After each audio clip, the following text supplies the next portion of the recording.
I always thought the danger on the road came from obvious things. Cab robbery, fake cop scams, someone trying to break into the truck bed while I slept in some forgotten corner of I-10. I spent years crossing Texas, Louisiana, Mississippi, Alabama, and Georgia, prepared for that kind of threat. What I never considered was the idea that my truck could be used in crimes without anyone touching it, without sabotage, without pursuit, without cargo theft. Just presence, just volume, just shadow.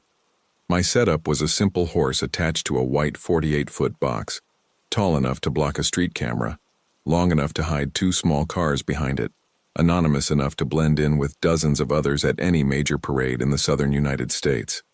I liked just that, being one of the crowd, arriving, parking, refueling, eating, sleeping, and leaving without anyone remembering me. That week when it all started, I was hauling boxes of electrical supplies from Houston to smaller depots in Mississippi and Alabama. Dry cargo, clean invoices, nothing that would attract the attention of an armed robber. The biggest problem was the accumulated fatigue. Long shifts, interrupted sleep during busy rest stops, too much caffeine trying to cope. I was in that automatic trucker mode, total attention to the road and zero curiosity about what was happening outside my rearview mirror. Our first stop was at a large rest area in Louisiana near Lafayette. Trucks lined up, family cars, travel trailers, people rushing to and from the bathroom and coffee. I parked my trailer in a side spot, with the back facing the tree fence. I went in, used the bathroom, bought a weak coffee and a packet of biscuits. On the way back, I only noticed fresh tire tracks on the ground behind the trailer, as if some car had stopped there briefly. I didn't see anyone. I didn't see any cars leaving. I shrugged. Normal traffic. I followed I-10 to Mississippi. In Biloxi, I stopped at a busy gas station, the kind of place where trucks share space with SUVs gleaming with wax and old cars smelling of smoke. I parked near the side of the building, leaving the trailer at an angle that, I would later discover, created a perfect shaded corridor. I spent a few minutes in the cab checking the route and delivery time. In the rearview mirror, I saw a dark sedan pull up behind the trailer, stay still for a few seconds, and drive away. I didn't note the license plate. I didn't see a face. I didn't connect it to anything. Just another car adjusting its position in a crowded parking lot. I spent the night at a truck stop in Gulfport with bright lighting and constant noise. In the morning, I did my routine inspection. Tires, seals, locks, lights. Everything normal. No indication of an attempted break-in. Nothing out of the ordinary. As I walked around the area, a light-colored SUV slowly passed behind the truck, slowed down, almost stopped, waited for a car to leave the adjacent parking space, and disappeared out the side exit. Again, nothing that really warranted attention. But, unbeknownst to me, that kind of movement was starting to repeat itself in different parts of the map. The first real discomfort came in Mobile, Alabama. I stopped in a shared parking lot between a restaurant and a small shopping center. It was late afternoon. The sun was low. Long shadows stretched across the asphalt. I parked so that the side of my parking space cast a wide shadow over half of the parking spots. I went inside to eat. While waiting for my food, I overheard the manager mentioning something about police officers requesting footage from the outside cameras earlier that day. I didn't connect it to my truck. I thought it was something old, a parking dispute, some kind of accident. When I returned to the yard, I saw only one car slowly pulling out of a parking space very close to the back of my trailer. Engine running, driver looking in the mirror the whole time. The car entered the avenue and disappeared into the traffic. I started the truck, adjusted the seat, and continued my journey. The road swallows details like that every day. You learn to let them go. That night, however, lying in the cab bed at a gas station near Montgomery, the memory of that car kept running through my head along with images of two other vehicles stopping behind me at previous stops. It was in Montgomery that the pattern began to become clear. I stopped at a large gas station with separate areas for trucks and cars. I parked in the heavy-duty section, lining up my truck with three others. On the car side, there was constant movement. I was sitting in the cab drinking coffee and fiddling with my phone when I noticed a man walking too fast near the back of my trailer. He was looking behind the truck, to the sides, at the parking lot, as if searching for someone or something. He even took 2 steps toward the shadow cast by my trailer, stopped, took a deep breath, stepped back, and returned to his own vehicle. He stood there for a few seconds inside the vehicle, motionless, then drove off through the main exit at low speed. That stuck in my mind. There was nothing clearly criminal, but there was tension. The way he looked behind my truck as if he expected to find something there bothered me. Hours later, still at the same gas station, I saw 2 police cars pull in, drive slowly past the pumps, go to the convenience store and park. The officers spoke with employees, looked at the truck yard, examined a monitor behind the counter, and left. I watched everything from inside the cab, with a strange feeling that it was vaguely connected to what had happened earlier. The confirmation came a few days later in Columbus, Georgia. I had made a delivery to a smaller warehouse and, due to a delay in the release of documents, I had to wait in a parking lot that the city used as a truck support area. There were cameras on the poles, those public safety cameras that everyone forgets are there until the day someone needs the footage. A local inspector asked me to park near a yellow marking on the ground and wait. That's what I did. I pulled the brake, closed the partial curtain of the cab, and started answering messages on my phone. About 20 minutes later, the same inspector appeared at the side of the booth and asked me to accompany him to the office. Inside, there was a monitor showing images of the parking lot, including the area where my truck was. He rewound the video from a few minutes before my arrival, then fast-forwarded to the moment when I was already parked. The camera showed the white trailer occupying a good part of the scene, with its rear facing a car park. At a certain point in the recording, a sedan approached, entered the field of vision, slowed down until it was right behind my truck, and stopped at a point where the roof of the vehicle disappeared under the shadow of the parking space. A few seconds later, another car appeared from the side, approaching only partially, so that only part of its bodywork appeared in the image. The 2 vehicles remained stopped for less than half a minute. One of them left first, to the right. The other waited a few seconds, maneuvered, and went in the opposite direction. From the camera's point of view, it wasn't possible to see what happened within the shadow cast by my trailer. The inspector commented that the police had requested those images because they suspected a license plate swap or the delivery of some object between vehicles right there, using my truck as a visual barrier. I stared at the monitor, trying to remember if I'd seen any cars approaching while I was in the cab. Nothing came to mind. To me, the parking lot had been just background noise. Engine sounds, tires on gravel, doors slamming. Nothing specific. But there, frozen in the images, my truck was the centerpiece of a scene I hadn't noticed. Not as the protagonist, but as a wall. From then on, I became obsessively focused on everything that happened behind the trailer.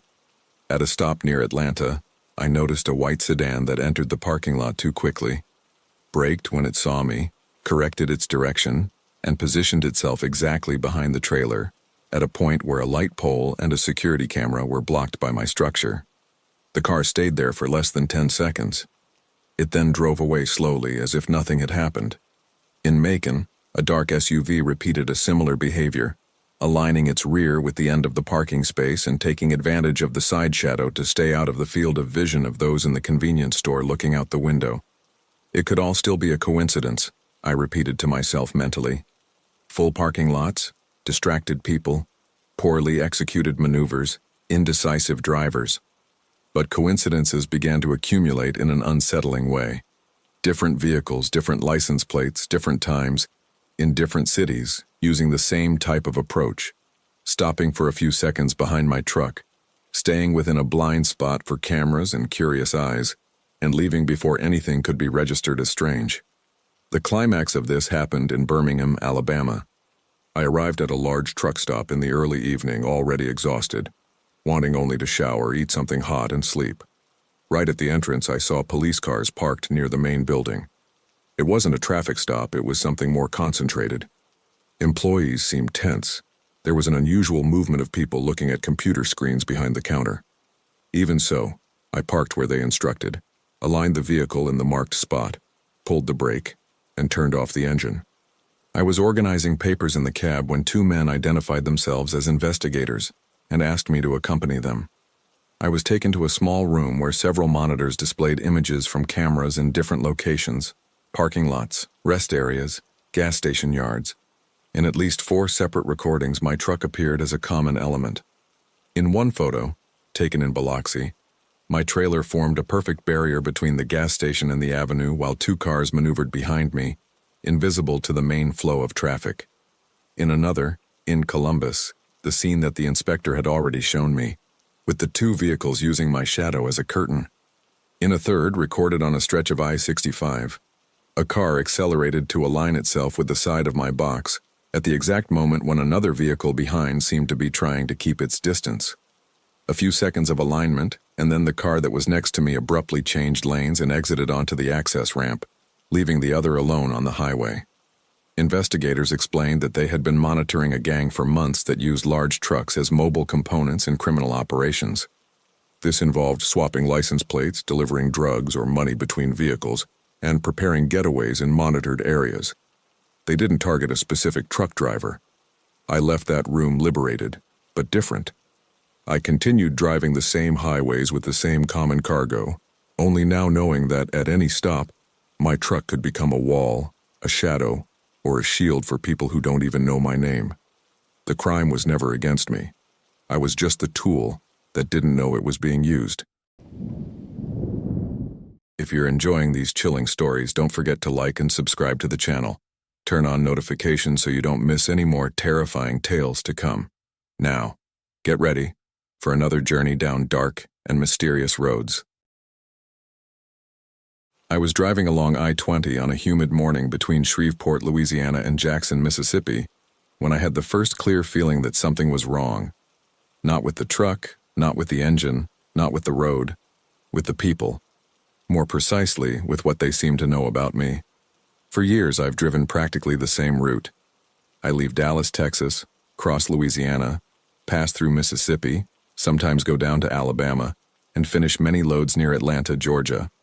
Regular dry cargo, nothing that attracts attention. My truck is a white Freightliner Cascadia, sleeper cab, no stickers, no name on the windshield. I've always preferred to be just another one in the line of semi-trucks. My routine isn't anything extraordinary either. I almost always fill up at the same gas stations, have coffee at the same diners, use the same loading docks and warehouse reception areas. They're places full of people coming and going, drivers arriving and disappearing, attendants changing shifts, security guards distracted by their cell phones. The rule of the road is simple. Everyone sees everyone else for a few seconds and then forgets them. That's why the cashier's comment that morning caught me off guard. I had stopped at a gas station near Monroe just for coffee and to use the restroom. I grabbed a paper cup, filled it with dark coffee from the machine, and went to the counter. The cashier scanned the barcode almost without looking at me, and then commented that I would probably mix that coffee with unsweetened powdered cream and top it off with some hot chocolate from the machine next to it, the way I always did when I stopped there. She described exactly how I've been making coffee for years, a way I never discuss with anyone. At the time, I clung to the easiest explanation. Maybe I'd stopped there more times than I remembered. Maybe she had a good memory. Maybe I'd let slip some comment.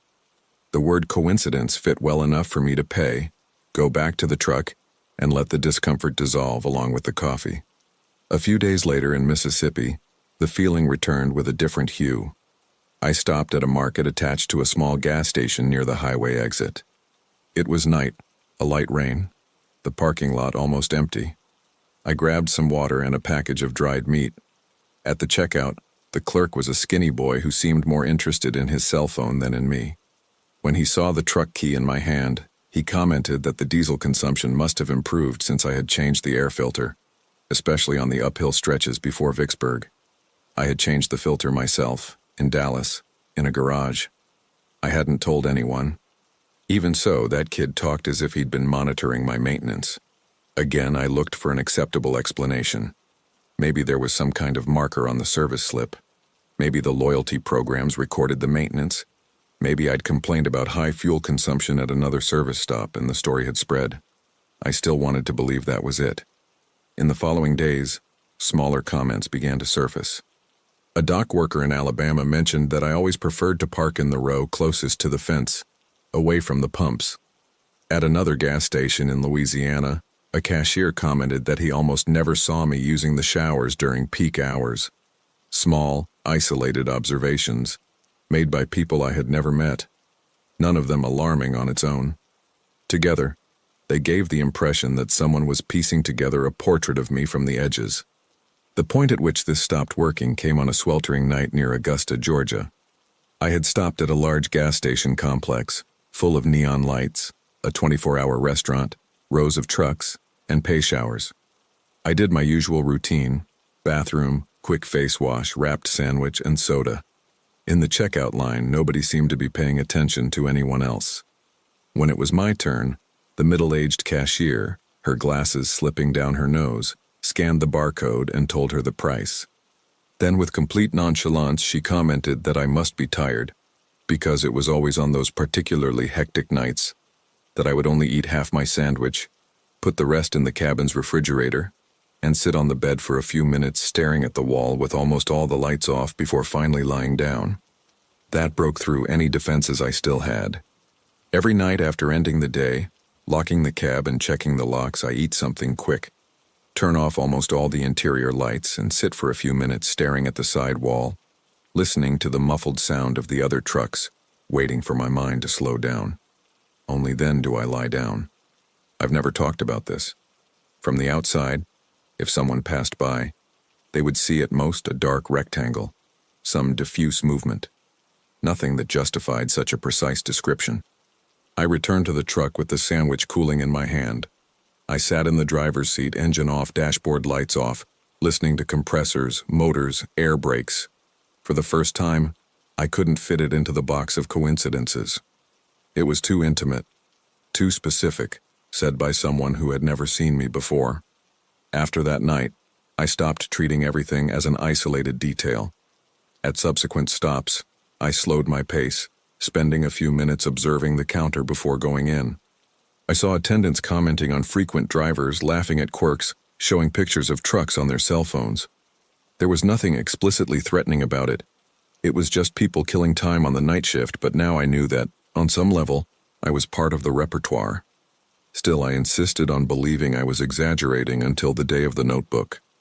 I was finishing another full loop of Dallas-Atlanta-Dallas when I needed to stop at a gas station I almost never used, off a secondary interstate near a small town. It was early evening, with more small cars than trucks. I paid for a shower, used a private stall, and let the hot water try to lift some of the weight off my shoulders. On the way back, I stopped at the coffee machine and filled another paper cup.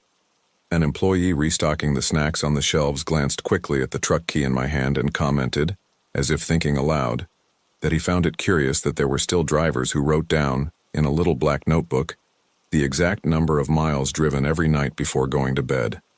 The black notebook is the only thing I truly hide. It's kept in an internal compartment behind a divider. Every night after the day ends, I take it out, write down the mileage, the distance traveled, some detail about the weather or the load, close it, and put it away. I never leave this notebook in plain sight when someone is around. It's not a movie-worthy secret, it's just my way of keeping track amidst so much repetition. But it's mine, and nobody should know about it.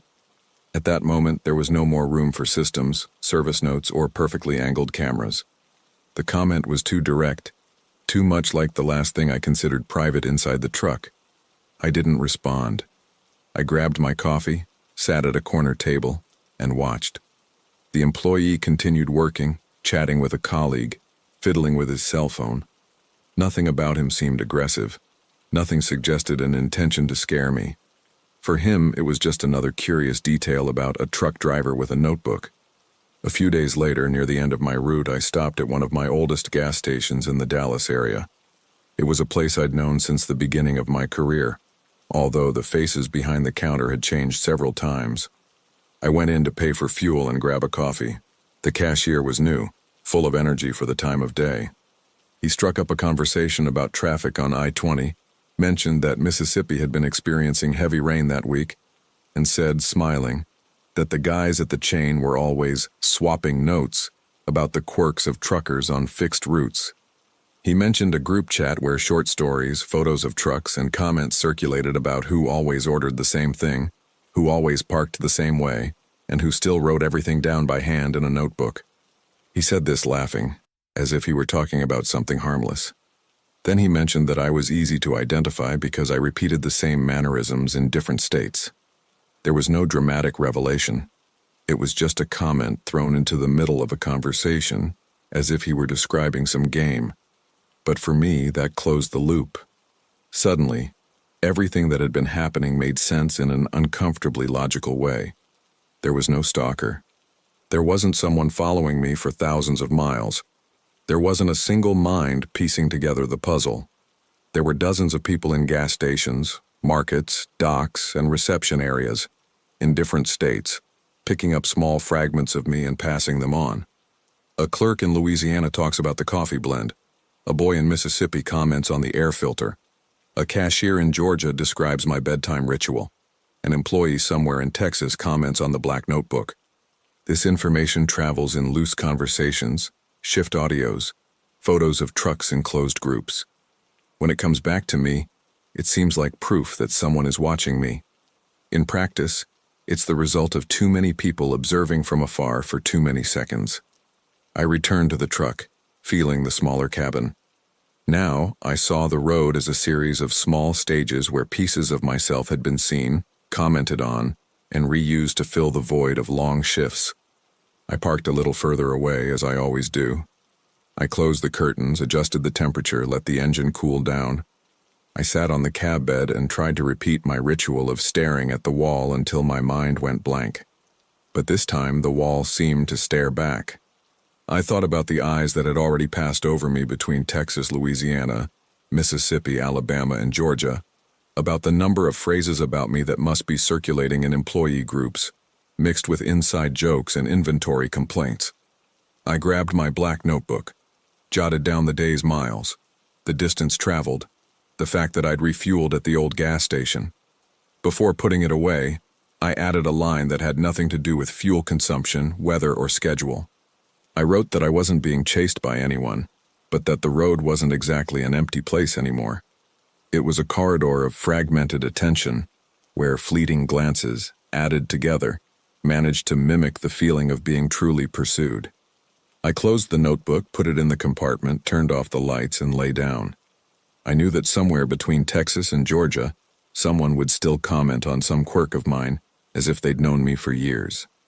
I also knew that, for whoever was on the other side of the counter, it would just be another curiosity about yet another trucker. For me, the threat had changed form. It didn't come from the road, nor from the booth, nor from a fixed face in the crowd.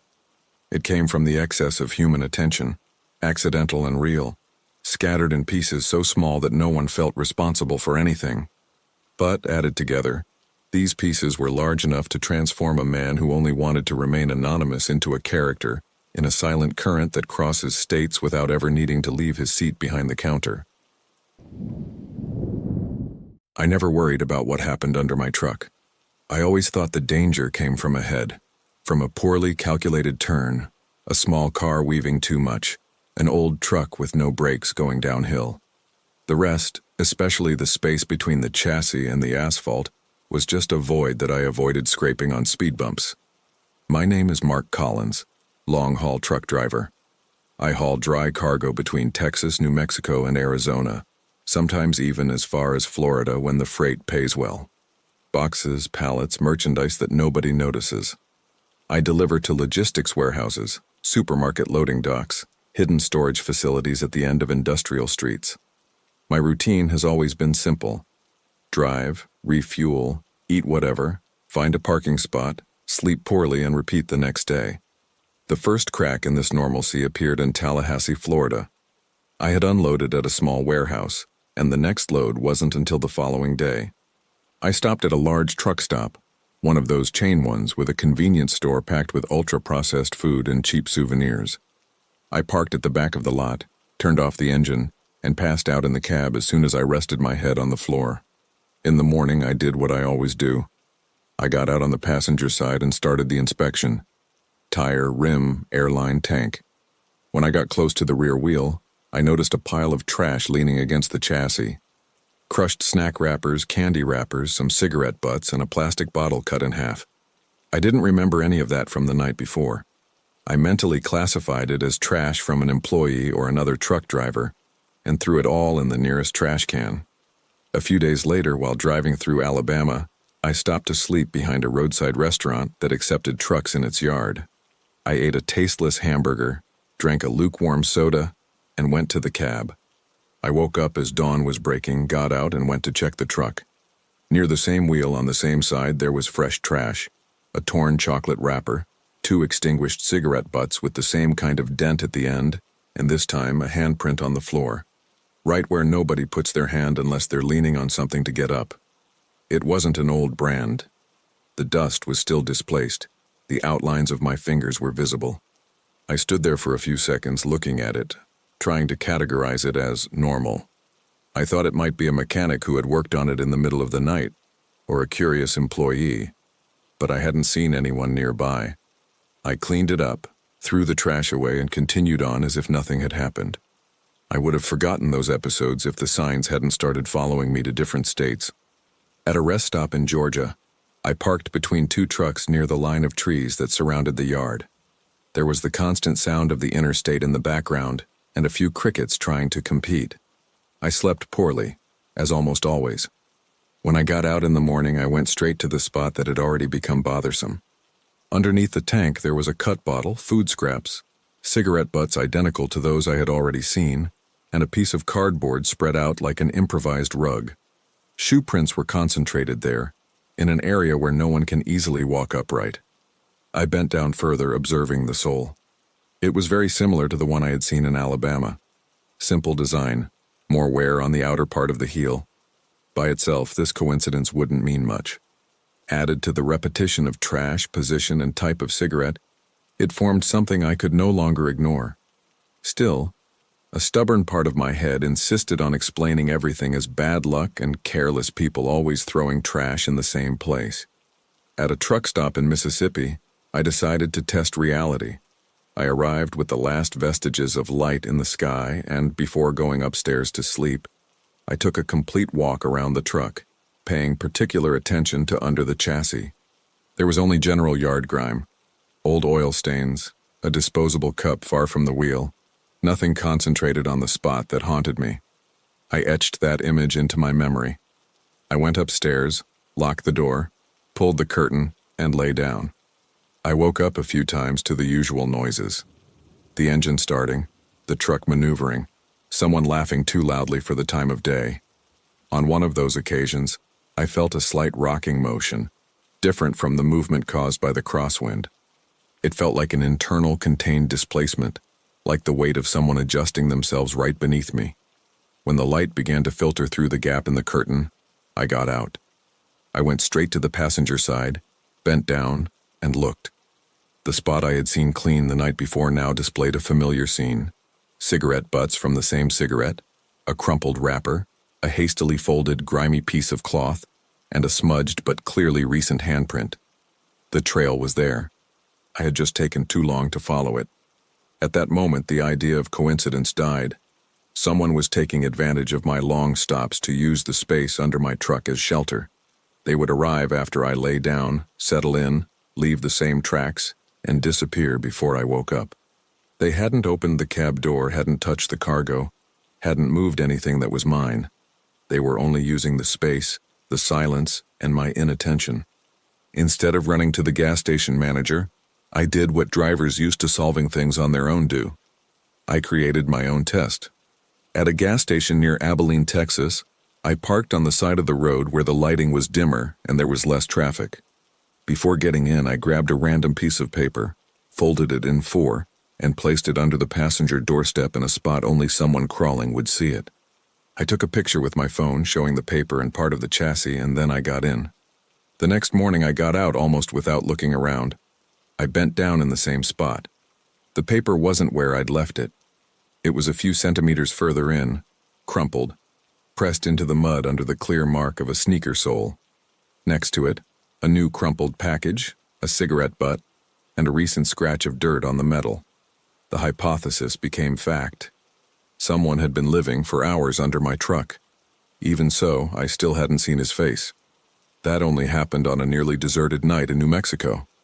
I was coming from San Antonio, heading to a small town near Gallup. It was past midnight when I decided to stop at a simple roadside gas station, one of those with few pumps and a tiny convenience store. The parking lot was almost empty. A sedan near the entrance, a pickup truck further away, and a great darkness between one lamppost and another. I filled up the tank, paid, bought some stale coffee and a packet of biscuits to stave off hunger. I parked on the side of the gas station under a tired yellow light. Before getting in, I quickly looked under the truck. Just compacted dust, no recent marks. Reflexively, I grabbed my cell phone and took a picture of the gap between the axle and the ground. I climbed up, locked everything, closed the curtain, and let myself sink into the mattress. I woke up in the middle of the night without knowing why. I lay there, eyes open in the dark, listening. The wind scraped against the metal. Some machine made an intermittent noise inside the building. A vehicle passed by on the highway in the distance. Between these sounds, another one appeared much closer. A slight dragging of fabric against metal, followed by a careful adjustment, as if trying to get comfortable without drawing attention. The truck swayed slightly, but I felt it. It wasn't the wind. It wasn't someone climbing the cab ladder. It was weight distributed beneath me. I considered getting out immediately, but I remained motionless. Part of me was afraid of the scene I would find. Another part wanted to understand how far it would go if I didn't intervene. I started sleeping again in short intervals until I noticed the light beginning to penetrate the curtain. Before the alarm went off, I sat up, took a deep breath, and opened a crack. The patio was still almost empty. I went downstairs, closed the door with the same noise as always, walked a few steps in the opposite direction, turned back around, and quickly bent down with my cell phone in hand. The flashlight's beam cut through the remaining darkness beneath the truck. First, I recognized the familiar scene. A cut bottle, fresh trash, cardboard spread out as a base. Then, I saw something new. A thin, crumpled blanket occupying the center of that small space and a small backpack leaning against the axle. Further inside, almost glued to the stringer, was the body. Thin, hunched over, dark coat, cap pulled down. Faces like that go unnoticed at bus stations, shelters, soup lines. There, squeezed between the chassis and the ground, it was impossible not to notice. His eyes were wide open. There was fear, but also habit. It wasn't the first time that person had been caught in a similar situation. There was no word, no plea for help, no attempt at intimidation. In a swift movement, the person pulled the backpack against their chest, crawled backward with trained agility, exited through the back of the truck, and stood up, already walking. The coat hung low, the cap remained low, the backpack seemed glued to the body. The pace was quick but not running. They walked towards the darkness behind the gas station and, in a few seconds, disappeared. I remained crouched down, unsure whether to stand up or call someone. The obvious scenarios ran through my head: calling the police, notifying the employee, reporting it to the police. Nothing seemed to make sense. The person hadn't touched me, the cargo, or the cab. They had simply used the most forgotten space in my truck to exist for a few more hours. When I looked back under the chassis, the blanket was still there, thrown aside. Near the wheel, something small reflected the light from the flashlight. I picked it up. It was a thin black notebook with worn edges. It must have slipped out of the backpack in the rush of the escape. I opened it right there, resting my hand on the cold metal of the tank. The pages were filled from cover to cover with small cramped lettering. They weren't reports, they were lists. Dates, times, city names, highway codes, gas station locations, rest areas, markets with large parking lots. Next to them, short comments: good shelter, camera at the entrance, very noisy all night, little activity at dawn. Among the notes, descriptions of trucks emerged: white Volvo dry van, driver sleeps soundly; red refrigerated Freightliner, leaves before 3 a.m., black Peterbilt with torn tarp, little sway. In some passages, I recognized my own truck without difficulty. White cab with a scratch on the passenger side, blue logo on the trailer door, always sleeps more than 6 hours when stopping after 2 a.m. Next to it, written in the same dry handwriting, safe haven, frequently returns via the south. Flipping through that notebook, the magnitude of the situation became clear. It wasn't just a few bad weeks. It was months, maybe years, of a routine built upon the routines of truck drivers like me. No plan to steal cargo, nothing about breaking into a cab. What was there was a map of shadows, points on the road where the constant noise and general indifference allowed someone to disappear for a few hours unnoticed. I put the notebook in the cabin and drove the rest of the day with the radio only as background noise. I could call that person a criminal, reduce everything to trespassing, and move on with my life. I had an argument for that, but it was impossible not to see something else behind it. A way of surviving clinging to the road infrastructure, borrowing the roofs of other people's trucks, without touching anything but the ground and the metal. After that night in New Mexico, every truck stop took on a new meaning. Rows of trucks began to resemble rows of small temporary homes, not only for those sleeping in the cab, but for those hiding underneath. In any crowded truck yard, it's easy to imagine how many thin blankets, small backpacks, and similar notebooks might be lying in the unseen shadows of metal. I still keep that notebook in a compartment that almost no one opens. Sometimes I stop at a gas station I recognize by name, take out the notebook and find the corresponding entry on a faded page. The place is still there. The trucking routine remains similar, but the person who wrote it must have moved on, looking for another safe haven, another white horse that sleeps more than 6 hours when it stops after 2. The worst part isn't discovering that someone slept under my truck. It's realizing that this probably happened dozens of times before I connected the dots. That while I swore I was alone, there was a body huddled just inches from the ground, listening to the same wind, feeling the same swaying, calculating the next stop based on my watch. Today, every time I park for a long stop in a quieter place, I look under the truck. Not just for safety, but because now I know that space isn't as empty as it seems. If the ground is clean, I follow my ritual, climb up and try to sleep. If I find fresh trash, familiar cigarette butts, neatly placed cardboard, I know the road continues to do what it always did. Hide entire lives in the exact places no one pays attention. I continue carrying anonymous cargo from one point to another, racking up miles and wearing out tires. Somewhere out there, perhaps the same person, perhaps another living the same way, continues to scribble descriptions of trucks like mine in an old notebook, using our rest breaks to exist unseen. And that's the part of the road that doesn't fit into statistics or manuals. The certainty that the loneliness we feel in the cab is never as absolute as it seems.